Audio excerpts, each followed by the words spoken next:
Hi, Scott Tipton. I wanted to be able to give you an update from Washington this week.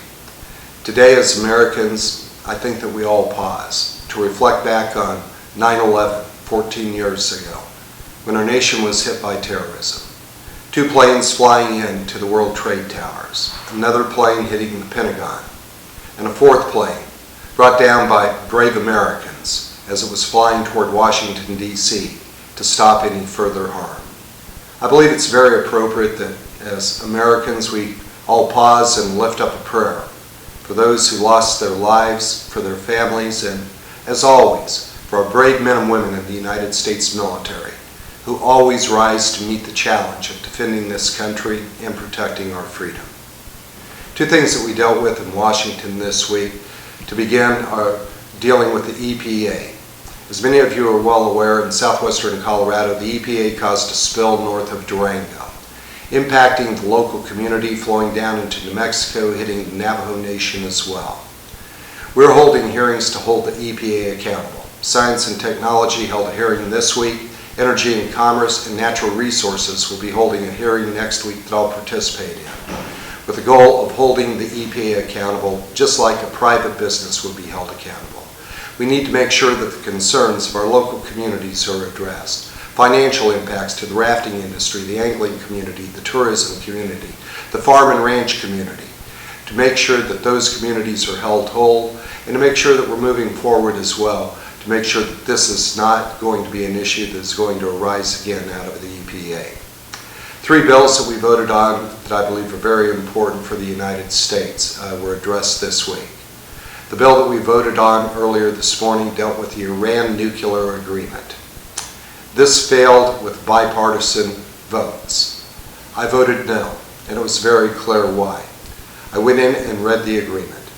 It failed to meet the needs of this nation and our allies.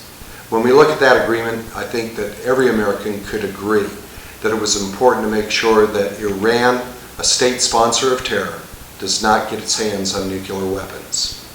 The challenge that we saw in that agreement is they're going to have every opportunity to be able to achieve that. But they also are going to have the opportunity in the future to be able to get intercontinental missiles supplied by Russia. We're going to see them expand the number of centrifuges, to be able to expand also their conventional military weaponry as well. This is not creating stability or peace. Peace cannot be purchased through the proliferation of nuclear weapons. This agreement did not meet the needs of our nation, nor that of our allies. That is why it failed with bipartisan support today. 2 bills, should the agreement continue to move forward, and with the failure of the Senate to act, it appears that it will address some of the concerns that we have. The first is full disclosure by the administration in terms of what is actually in the agreement. I believe many of us were very disturbed to find out that the IAEA was going to be in charge of the inspections, that Iran was going to have the opportunity to self-inspect as to whether or not they were breaking the agreement.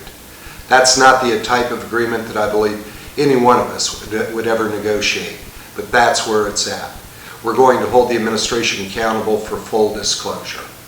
Second piece of legislation that we passed through also dealt with the relief of sanctions. The United States houses billions of dollars that were deposited here by Iran. We need to make sure that we are not releasing the funds that the United States can control for Iran to continue its state sponsor of terrorism or to be able to expand their move toward nuclear proliferation. These are 2 positive bills to be able to address that agreement. Should it fully move forward, we'll have additional legislation coming up in the following weeks. As always, we're going to be back in our district over this weekend, and we look forward to the opportunity to be able to visit with you.